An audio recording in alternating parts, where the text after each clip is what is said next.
유럽의 한 노인정에서 자랑질을 취미로 일삼는 4명의 할머니가 그날도 어김없이 자랑을 늘어놓고 있었다고 합니다. 우리 아들이 말이야, 우리 동네에서 제일 큰 교회의 목사야. 사람들이 우리 아들한테 오 귀하신 분 이렇게 말하는 거 너희들 알아? 그랬더니 그 옆에 있던 할머니가 우리 아들은 이번에 추기경 됐어. 사람들이 오 존귀하신 분 이렇게 부르는 거 너 알아? 그랬더니 그 옆에 있는 분이 약간 뻥이 좀 있으셨나 봐요. 우리 아들은 몇 년 전에 이미 교황이 됐어. 사람들이 우리 아들을 일컬어서 오 거룩하신 분 이렇게 부른단 말이야. 그러니까 교황보다 높은 사람이 없잖아요. 이제 게임이 끝난 줄 알았는데 그 옆에 있던 마지막 할머니가 우리 딸이 말이지 몸매가 84, 24, 85야. 사람들이 뭐라 그러는 줄 알아? 우리 딸을 향하여 오 마이 갓 하나님이라고 부른단 말이야 하면서 제압을 했다는 얘기가 있습니다. 이 인간의 자랑은 인간의 자존심이며 또 우리 인간 생활을 지탱해주는 매우 중요한 요소임에 틀림없습니다. 그러나 그 자랑이 이 악한 모습을 가지고 있음을 또한 부인할 수 없습니다. 인간은 저마다 좋은 것만 자랑하는 것이 아니라 다른 사람을 세우기 위해서 자랑하는 것이 아니라 자기를 드높이고 다른 사람보다 높다고 그리고 다른 사람을 깎아내리기 위해서 자랑함으로 그 자랑이 공동체를 무너뜨리게 되는 것을 보게 됩니다. 있는 사람은 있는 것으로 자랑하고 없는 사람은 없는 것으로 자랑하고 도덕적인 사람은 자신의 도덕을 자랑하고 그리고 부도덕한 사람은 내가 얼마나 강한 악한 죄인이었는지도 또한 자랑함으로써 인간 내부의 인간의 본성이 이와 같이 악하다는 것을 보여주는 것, 이것이 바로 자랑의 모습입니다. 오늘 우리는 성경 전체 중에서 복음의 핵심을 담고 있는 로마서의 한 부분을 지금 지나가고 있습니다. 이 로마서는 하나님의 품을 떠나서 죄의 노예가 된 인간을 향한 하나님이 하신 일을 담고 있습니다. 인간은 하나님의 품을 떠나 죄의 노예가 되어서 아무도 그 죄의 상태에서 풀어줄 수 없었습니다. 그래서 인간은 절망의 상태에 놓여 있었지요. 많은 의인들이 인간을 자유롭게 하려고 했지만 모든 이론이나 그들의 의인된 조차도 거짓으로 다 판명이 났습니다. 그래서 인간은 이 죄의 막강한 권세 아래 노예로 살 수밖에 없게 되었습니다. 그때 성경은 로마서 3장 21절에 놀라운 한 가지 사실을 증언합니다. 원문에는 그러나가 들어있다고 그랬어요. 3장 21절에 보면 그러나 이제는 율법과 상관없는 하나님의 한 의가 나타났으니 율법, 우리의 도덕적인 그런 삶과는 전혀 별개인 하나님께서 마련해 놓으신 구원의 길, 하나님께서 모든 인간의 죄를 해결해 주신 의의 제도가 나타났다는 것입니다. 그 내용은 무엇이냐? 24절에 나옵니다. 그리스도 예수 안에 있는 속량으로 말미암아 그렇게 됐다는 것입니다. 속량, 이것은 노예 대금을 지불하고 노예를 그 노예 상태에서 풀어주는 것, 그때 지불하는 값을 속량이라고 그렇게 부릅니다. 그래서 예수님께서 십자가에서 피 흘려 돌아가신 것은 바로 죄의 노예에 빠져있는 모든 인류의 죄값을 지불해 주신 너무도 아름다운 헌신입니다. 그래서 예수님께서 십자가에서 돌아가실 때 죄값을 다 지불하셨기 때문에 이제 모든 인류는 죄로부터 자유해질 수 있는 길이 열리게 된 것이죠. 그러나 길이 열렸다고 해서 모든 사람이 그 길을 이용하는 것은 아닙니다. 무조건 내 것이 되는 것이 아닙니다. 그 사실을 인정하고 받아들여서 내 것으로 삼아야 합니다. 이것을 믿음이라고 합니다. 그래서 그 9절 22절에 보면 곧 예수 그리스도를 믿음으로 말미암아 모든 믿는 자에게 미치는 하나님의 의니 차별이 없느니라. 잘생겼든 못생겼든 부자든 가난한 자든 많이 배웠든 적게 배웠든 상관없이 차별 없이 오직 예수 그리스도를 믿음으로 예수께서 십자가에서 이루어진 의를 받아들이면 그 순간 여러분 신기하게도 죄의 우리를 견고하게 붙들고 있었던 이 죄의 사슬이 풀어지게 되고 영적으로 우리는 자유롭게 되고 그것을 믿음으로 우리가 살아가다 보면 그것이 우리의 삶의 현실에서도 과연 사실이구나 하는 것을 체험하는 자리에 이르게 됩니다. 여러분 우리가 이와 같은 놀라운 이 교리를 이제 집대성하여 생긴 기독교의 핵심 교리가 바로 이신칭의라는 것입니다. 믿음으로써 의롭다함을 받는다. 믿음 때문에 하나님은 우리를 의롭다고 여겨주신다, 칭해주신다 하여 이신칭이라는 그런 교리가 생긴 것입니다. 여러분 이런 이신칭의 은혜를 우리가 누리게 될 때 생기는 일이 있습니다. 하나님이 우리를 보실 때 미워할 만한 구석이 조금도 없는 존재가 된다는 것입니다. 하나님의 전적인 사랑을 받은 존재가 된다는 것입니다. 그럼 어떻게 됩니까? 죽어서는 천국이요 이 땅에서는 무엇이든지 기도하면 들어주시는 하나님의 자녀가 되는 권세를 받는다는 의미입니다. 여러분 이것이 얼마나 큰 은혜이며 특권입니까? 사랑하는 성도 여러분, 이신칭의 믿음으로써 의롭게 되시는 하나님의 선물을 여러분도 받아 누리실 수 있기를 축원합니다.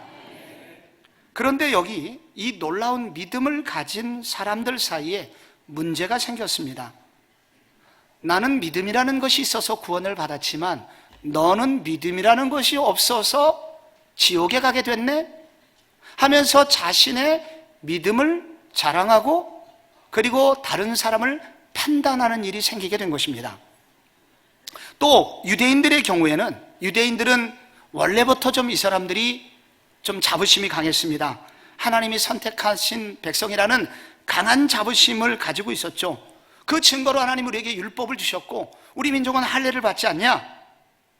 그런데 그 유대인들 중에서도 예수를 믿는 사람이 나타나기 시작했는데 그 예수를 믿고 난 후에 여전히 그들은 이런 선민의식, 우리는 다른 이방인들하고 차원이 달라, 같이 예수를 믿어도 우리는 똑같은 취급을 받으면 안 돼, 우리는 고차원적 믿음의 사람이야 하면서 공동체를 분열시키는 일을 만들고 있었습니다. 우리의 믿음 때문에 우리가 가지고 있는 믿음으로 의롭게 된 것을 자랑할 수 있는가? 오늘 그 문제에 대해서 오늘 성경 저자는 너무도 정확하고 명쾌한 답변을 합니다. 그게 읽으신 첫 번째 구절 27절에 나옵니다. 우리 한번 다 같이 읽어보겠습니다. 시작. 그런즉 자랑할 때가 어디냐? 있을 수 없느니라. 무슨 법으로냐? 행위로냐? 아니라 오직 믿음의 법으로니라. 아멘. 자랑할 때가 어디냐? 이 헬라어로는 카우카우마이라는 이렇게 쓰고요, 영어로는 boast, 뽐내다, 잘난 체하다 이런 뜻을 가지고 있습니다. 바울은 이것을 이신칭의 믿음을 가진 것이 자랑거리가 되어서는 안 된다. 믿음으로 의롭게 된 것은 결코 자랑거리가 되어서는 안 된다. 자랑해서는 안 된다라고 말하고 있습니다. 왜 안 될까요? 여러분 왜 이신칭의 믿음은 자랑해서는 안 되는 것일까요? 첫째로 믿음은 도구에 불과하기 때문입니다. 성경을 자세히 읽어보면 오늘 본문에도 믿음이라는 단어가 여러 번 나옵니다. 그런데 단 한 번도 믿음 때문에 혹은 믿음을 이유로 하여 구원받았다는 데가 한 군데도 나오지를 않습니다. 대신 다 어떻게 표현되어 있습니까? 우리가 의롭게 된 것은 믿음으로, 영어로 by faith, 혹은 믿음을 통하여 through faith, 믿음으로, 믿음을 통해서 구원받았다는 것입니다. 믿음 때문이 아니라 믿음에 의하여, 믿음을 통하여. 이 말은 믿음이라는 것은 내용이 아니라 하나의 수단이요 도구일 뿐이다 하는 것을 명확히 하고 있는 것입니다. 얼마 전 어떤 성도님께서 먹어보니 맛있었는지 목사님도 드시라고 사과를 한 상자 저한테 보내주셨습니다. 택배기사가 뻘뻘 땀 흘리면서 사과를 딱 배달하더니 칼을 꺼내서 그 상자의 뚜껑을 엽니다. 그리고 대충 숫자를 세더니 15개 정도를 자기 가방에 넣고, 내가 이거 들고 오느라고 얼마나 고생한 줄 아세요? 절반은 내 겁니다. 그리고 그것을 가져갔습니다. 진짜 있었던 일이겠어요? 그렇진 않죠. 여러분 같으면 뭐라고 그러시겠습니까? 아, 그러셔야죠. 택배기사님이 얼마나 수고하셨겠어요. 택배기사는 그 공로를 주장하면 안 돼요. 택배기사는 그 물건을 배달하는 통로입니다. 더 심한 경우는 부동산 중개업자예요. 42평짜리 10억 아파트를 매매하는 데 성공했습니다. 방이 4칸짜리예요. 주인이 이제 딱 이사 가려고 가보니까 미리 방 2칸에 짐이 가득 들어있어요. 이거 누구 거예요? 그랬더니 부동산 중개업자 거라는 거예요. 내가 이거 거래하느라고 얼마나 수고했는 줄 아세요? 절반은 내 거요. 여러분, 그 중개업자 거래하시겠어요? 여러분, 중개업자는 수단에 불과한 겁니다. 매개체일 뿐이에요. 수도 관이 물론 중요합니다만 더 중요한 건 뭐예요? 물입니다. 수원지에서 물이 와야 우리가 물을 마실 수가 있는 것입니다. 믿음은 그런 것입니다. 믿음은 어떤 내용이 있는 게 아니에요. 믿음은 수단일 뿐이에요. 믿음에는 어떤 실체가 있는 게 아닙니다. 과정일 뿐입니다. 가장 중요한 내용은 무엇입니까? 예수께서 십자가에서 돌아가셨다는 거예요. 그 예수님께서 율법을 다 지키시고 돌아가셨기 때문에, 우리가 지켜야 되는 모든 율법까지 다 지키셨기 때문에, 그분의 공로 때문에 우리는 그 십자가 앞에서 우리의 죄를 그분께 전가 맡겼을 뿐이에요. 그것이 믿음입니다.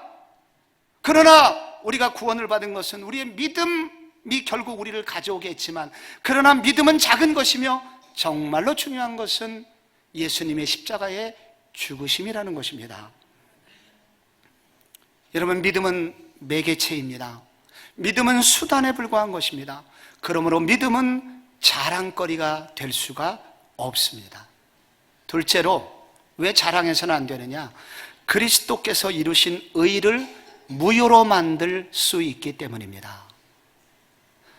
바울이 갈라디아 지방에 가서 복음을 전했는데, 그 교회 교인들이 이상한 일이 생긴 것입니다. 우리가 구원을 받는 것은 예수를 믿음으로 구원받는다. 옳다. 예수 믿음으로 구원받은 건 옳아요. 그러나 그것으로는 충분하지 않습니다. 우리는 유대인들입니다. 예수님도 유대인이었습니다. 예수님께서는 어렸을 때 할례를 받으셨고, 예수님도 율법을 다 지키셨습니다. 그러므로 우리도 예수를 믿는 것 더하기 율법을 지켜야 진짜 구원을 받는 것입니다. 그동안 우리가 예수 믿음으로 구원을 받는 것은 절반, 저급한 신앙이고, 진짜 고급스러운 신자는 율법을 완전히 지킬 때 구원이 완성됩니다. 이런 이론이 갈라디아서를 배경을 이루고 있습니다. 이런 사람들을 일컬어 뭐라고 부르느냐? 교회 안의 행위 구원론자라고 부릅니다. 행위 구원이라고 하는 건 뭐냐? 이 사람들은 결국은 너희도 나처럼 선한 행동을 하지 않으면 진짜 신자가 아니다 라고 생각하는 사람들입니다. 어떤 여전히 우리는 부족함이 있고, 그래서 선한 행실을 많이 공로를 쌓아야 결국 구원을 받는 것이지, 그래서 늘 불안한 마음으로 이 구원받기 위해서 선한 행실을 쌓아야 된다고 주장하는 사람들, 율법을 지켜야 구원받는다는 그런 이론을 가지고 있는 사람들이 행위 구원론자입니다. 근데 오늘 성경에 28절에 이렇게 나와 있습니다. 사람이 의롭다 하심을 얻는 것은 율법의 행위에 있지 않고 믿음으로 되는 줄을 우리가 인정하노라. 29절에 보면 하나님은 다만 유대인의 하나님이시냐? 또한 이방인의 하나님도 되시느니라. 30절에 할례자도 믿음으로, 무할례자도 믿음으로. 바울이 여러분 계속 왜 이런 얘기를 하는 줄 아시겠습니까? 이 교회 안에 어떤 사람들은 자기는 남들과 다르다고 생각하고, 그리고 나처럼 선하게 살지 않으면 구원받을 수 없어. 너희처럼 엉터리로 사는 사람은 구원받은 게 아니야 라고 주장하는 사람들이 있었다는 것입니다. 그리고 나의 선한 행실을 본받아야 돼, 그렇게 주장하는 행위 구원론 자들이 있었다는 것입니다. 바울은 갈라디아서 3장 1절에 엄하게 말합니다. 어리석도다 갈라디아 사람들아, 너희가 성령을 받은 것이 율법의 행위로냐 혹은 듣고 믿음으로냐? 너희가 이같이 어리석으냐? 성령으로 시작했다가 육체로 마치겠느냐? 결국은 너희들은 이거 진짜 구원받은 사람이 아니라는 겁니다. 이런 행위 구원론자들은 결국 복음을 무효로 만드는 독버섯 같은 존재입니다. 여러분, 오해하면 안 됩니다. 성도와 바리새인은 분명한 차이가 있습니다. 겉으로는 비슷해요. 그러나 내용은 완전히 다릅니다. 순서가 다릅니다. 바리새인들은 구원을 받기 위하여 선행을 해야 된다고 주장하는 사람입니다. 그러나 성도는 누구냐? 이미 구원받은 존재들이기 때문에 우리는 선하게 살 뿐입니다. 우리는 이미 구원을 받았어요. 예수님이 너무나 큰 은혜를 받았어요. 은혜 받았기 때문에 그 결과로 우리는 선하게 사는 것입니다. 만약에 우리가 구원받기 위하여 착하게 살아야 된다거나 하나님께 점수를 열심히 따서 구제 포인트를 누적을 해야 우리는 앞으로 구원받을 수 있어, 이렇게 생각하는 사람을 일컬어 우리는 바리새인이라고 말하고, 이런 사람을 행위 구원론자라고 부를 수 있습니다. 여러분, 루터가 종교개혁을 한 이유가 여기 있습니다. 당시 카톨릭의 대표적인 교리 중 하나가 선행 구원론이었습니다. 우리는 선하게 살아야 됩니다. 구제를 많이 해야 됩니다. 그래야 구원받습니다. 심지어 이렇게 가르치다가 우리의 공로를 많이 쌓으면 천국 갈 수 있습니다. 그리고 심지어 여러분의 돈을 투자해서 면죄부를 사게 되면 여러분의 부모님을 지옥에서 천국으로 빼낼 수 있습니다. 선행 구원론입니다. 여기 캐톨릭과 개신교의 결정적인 차이가 있습니다. 우리는 공로로 구원받는 게 아닙니다. 예수께서 이루어 놓으신 의를 믿음으로 구원을 받았기 때문에 그 결과 우리는 선한 길을 선택하며 사는 것입니다. 행위 구원론은 복음을 매우 위험하게 만들 수 있음을 기억해야 됩니다. 셋째로, 왜 자랑할 수 없을까요? 우리가 믿음을 가진 것은 오직 은혜이기 때문입니다. 나는 믿음이라는 것이 있어서 구원을 받았지만 너는 믿음이라는 게 없어서 지옥 가게 됐네? 이런 식으로 생각하는 사람들에게 걸리는 성경 구절이 나옵니다. 대표적인 게 사도행전 13장 47절입니다.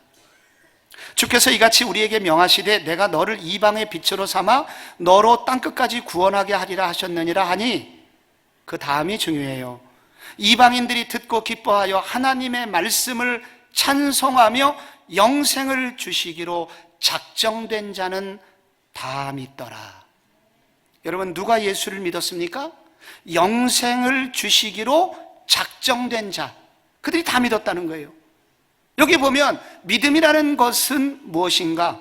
내가 착해서, 내가 뭔가 좀 좋은 구석이 있어서 내가 또 믿었기 때문에 구원이 온 줄 알았는데 그것이 아니었습니다. 내가 이미 믿기 전에 이미 나를 구원하시는 하나님의 계획이 있었다고 말하고 있습니다. 여러분, 이런 구절을 들으면 그럼 나는 가만히 있어도 되겠네, 전도를 그럼 안 해도 되나요? 안 믿어도 되나요?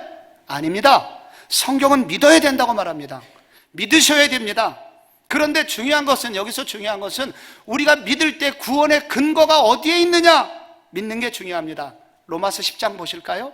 어떻게 구원받습니까? 내가 만일 내 입으로 예수를 주로 시인하며 또 하나님께서 그를 죽은 자 가운데서 살리신 것을 내 마음에 믿으면 구원을 받으리라. 사람이 마음으로 믿어 의에 이르고 입으로 시인하여 구원에 이르느니라. 마음으로 믿고 입으로 시인할 때 구원이 옵니다. 여러분, 우리 이거 시인해야 돼, 이렇게 믿어야 돼요. 그런데 여러분, 그 구절 조금만 더 읽으면 더 중요한 얘기가 나옵니다. 14절에 그런즉 그들이 믿지 아니하는 이를 어찌 부르리요? 듣지도 못한 이를 어찌 믿으리요? 전파하는 자가 없이 어찌 들으리요? 보내심을 받지 아니했다면 어찌 전파하리요? 여기서 전도자의 중요성이 나오고, 더 중요한 거, 그 전도자를 보내신 하나님이 나옵니다. 오늘 우리가 믿게 된 거, 마음으로 믿고 입으로 시인한 거 중요해요.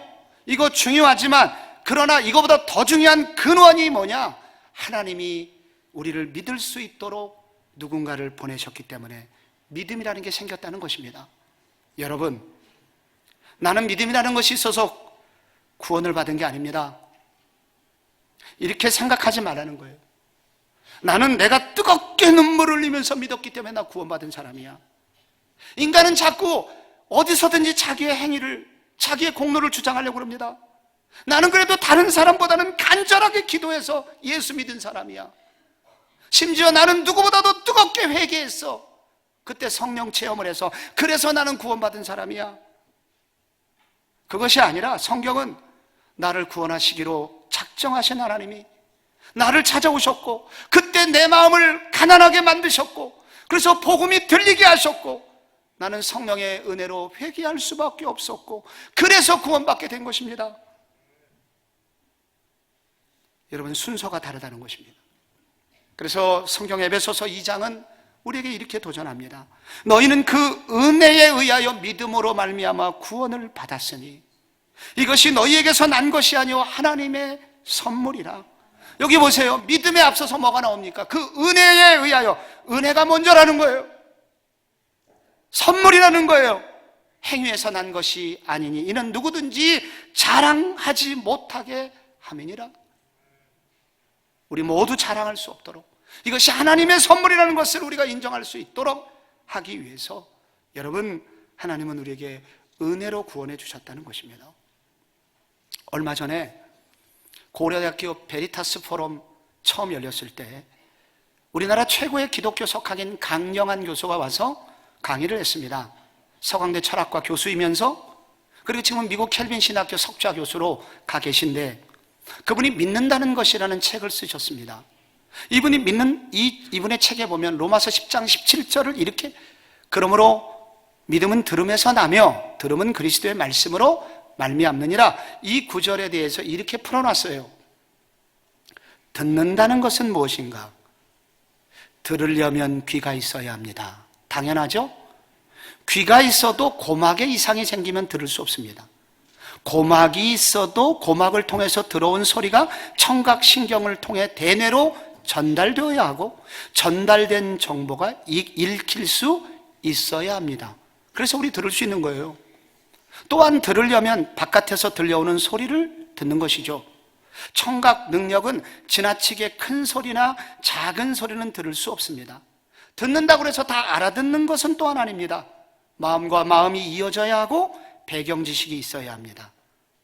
마지막, 내가 타자에게 열릴 때, 타자가 나를 찾아와 줄 때, 내가 타자에게 반응할 때 믿음이라는 것이 탄생하는 것입니다. 이 타자라는 것은 철학 용어로 하나님의 대체 용어입니다. 하나님이 우리에게 마음을 열어주시고 그분이 나를 찾아와 주셨고 그리고 그 하나님께 반응할 때 믿음이 생기는 것입니다. 믿음이 나로부터 생긴 것 같지만 내가 굳건하게 믿어서 눈물을 흘리면서 믿어서 그래서 믿음이 생긴 것이 아니라 진짜 믿음이 생긴 근원은 하나님께서 나를 찾아와 주셨고 그 은혜로 나를 구원해 주셨기 때문에 우리가 믿음을 가지게 된 것이기에 그래서 이신칭의의 믿음은 자랑할 것이 없습니다. 이제 우리는 그럼 자랑할 것이 없으니 이제 우리는 어떻게 살아야 되겠습니까? 우리의 주님이 우리를 향하여 도전하시는 것은 이것입니다. 어떤 자랑도 다 내려놓아야 한다는 것입니다. 여러분, 자칫 우리의 신앙생활조차도 우상이 될 수 있음을 여러분 아십니까? 예배를 빼먹지 않고 드려요.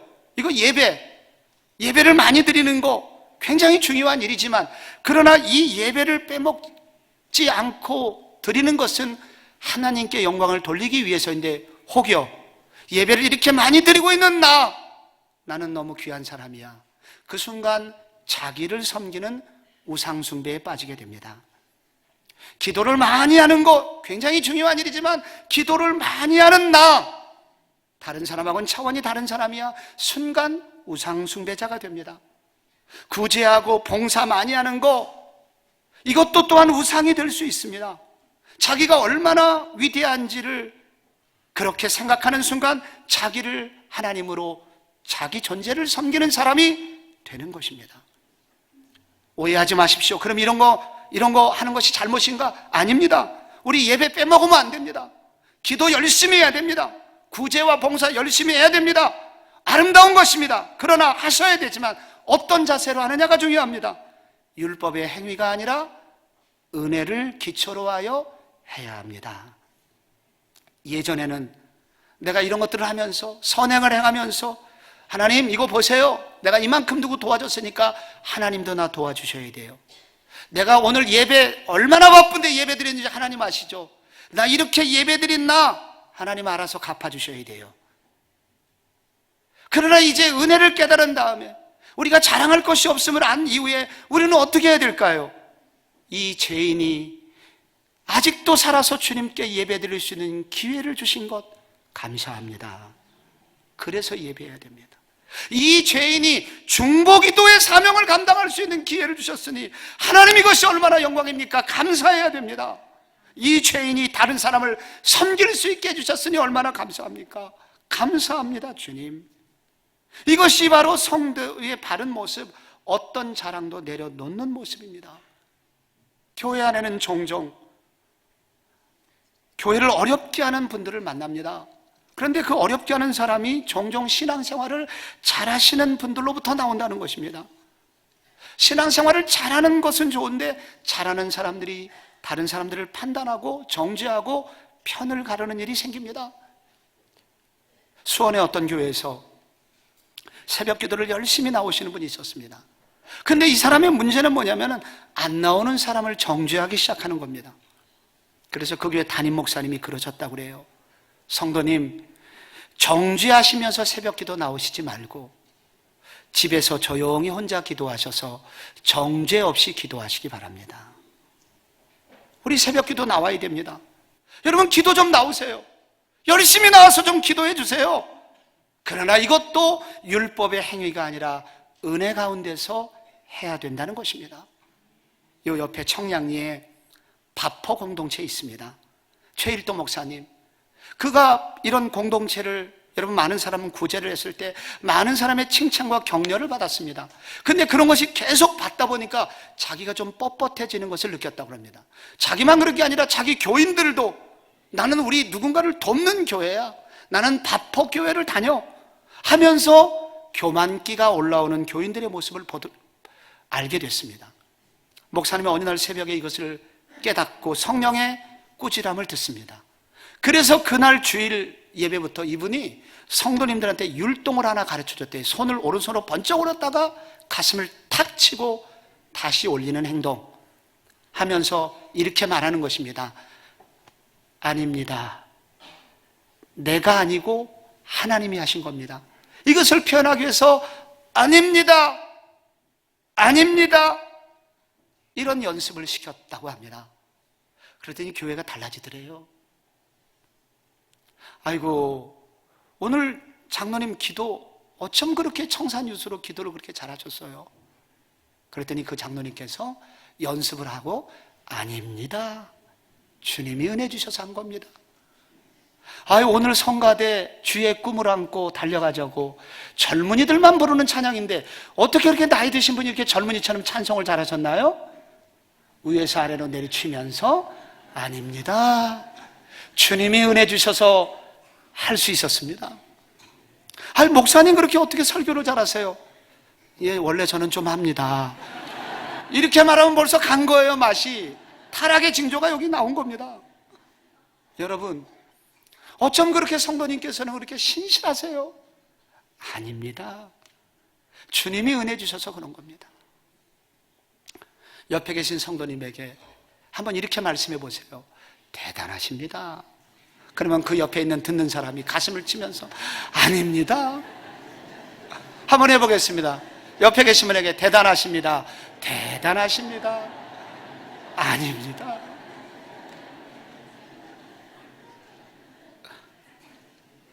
이러면 얼마나 좋겠어요. 우리 교회가, 여러분, 우리 열심히 신앙생활 해야 됩니다. 정말 열심히 구제해야 되고 우리 교회 도시의 아픔을 치유하는 이거 열심히 해야 됩니다. 그러나 어떻게 해야 되느냐? 주님의 은혜 때문에 이런 일을 하게 됐다는 감격을 잊지 않으면서 해야 됩니다. 주님의 도심 때문에 할 수 있었고 주님의 은혜 때문에 가능할 수 있었습니다. 그래서 여러분, 우리 교회가 여러분 전통교회고 51년 된 교회지만 바리새인의 냄새는 사라지고 오직 주님의 복음으로 팔딱팔딱 뛰는 영적 숭어처럼 그렇게 하나님의 영광을 드높이는 그런 교회 되기를 소원합니다. 둘째로 믿음과 선행의 순서 잘 기억하셔야 됩니다. 여러분, 이 순서가 중요해요. 믿기만 하면 구원을 받는다고 하니까 대충 살아도 구원받나? 그러면 하나님이 주신 율법을 이제는 안 지켜도 되나? 그렇지 않습니다.